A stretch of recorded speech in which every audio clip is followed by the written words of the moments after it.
আলহামদুলিল্লাহি ওয়াকাফা ওয়া সালামুন আলা ইবাদিহিল্লাযিনা ইসতাফা আম্মা বাদ। আলহামদুলিল্লাহ। তো আজকে আমরা মোবাইল সম্পর্কে কিছু মাসলা মাসাইল বলবো। তো জমিনের ময়দানে যত কিছু আল্লাহ তাআলা সৃষ্টি করেছেন, যা কিছু দেখতেছি এবং অনেক কিছু দেখতেছি না, আল্লাহ ছাড়া সব আল্লাহই সৃষ্টি করেছেন। প্রত্যেকটা জিনিসের একটা ভালো একটা মন্দ দুইটা দিক আছে। যেরকমভাবে ছুরি দিয়ে ডাক্তাররা মানুষ অপারেশন করার পর মানুষ সুস্থ হয়ে যায়। মৃত ব্যক্তি মরে যাবে, সেটাকে আল্লাহর হুকুমে সুস্থ হয়ে যায়, জীবিত হয়ে যায়।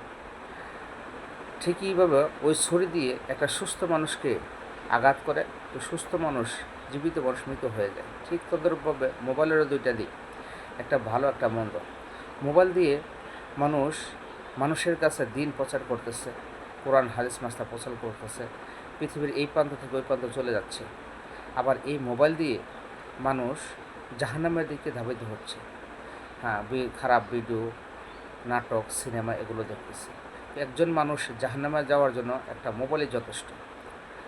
তো এই সমস্ত মোবাইলের ভালো দিকটা ধরতে হবে, মন্দ দিকটা ছেড়ে দিতে হবে। তো মোবাইলের কিছু মাসালা আমি বলবো। এক নাম্বার হচ্ছে, আমরা তো অনেকে মোবাইল ক্রয় করি, সেকেন্ড হ্যান্ড মোবাইল ক্রয় করি।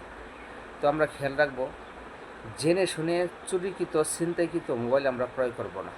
যদি জেনে শুনে চুরিকৃত ছিনতাইকৃত মোবাইল ক্রয় করি, তাহলে চুরি করে যে গুনাহ কামাইছে আমারও সেই একই ধরনের গুনাহ হবে। দ্বিতীয় নাম্বার হচ্ছে, মোবাইলের মধ্যে আমরা গান বাজনা এরকম রিংটোন দিব না। যদি গান বাজনা রিংটোন আমরা দেই, তাহলে অনেক বুজুর্গ মানুষ আছে যারা গান শুনতে চায় না, কিন্তু রিংটোন দেওয়ার কারণে সে গান শুনতে বাধ্য হয়। তাহলে তাকে আমি গুনাহগার বানাইলাম। এরকম গান বাজনা রিংটোন দিব না। তৃতীয় নাম্বার হচ্ছে, মোবাইলের মধ্যে কোনো কোরআন হাদিসের রিংটোনও দিব না। কারণ কোরআন হাদিসের যদি আমি রিংটোন দেই, তাহলে এই মোবাইল নিয়ে অবশ্যই আমার ওয়াশরুমে যেতে হয়, বাথরুমে যেতে হয়। হঠাৎ কোরআনের একটা আয়াত বেজে উঠলো, তাহলে এই গুনাহগার হইতে হবে। যেন কোরআনের এই দেব না। মোবাইলের ভিতরে কোনো নিজের ছবি অথবা প্রাণীর ছবি স্ক্রিনের মধ্যে দিব না, কারণ এটা হাদিসের মধ্যে নিষেধ আছে। তারপর মোবাইল যদি মসজিদে নামাজ পড়তে যাই, তখন মোবাইলটা আমরা বন্ধ রাখবো।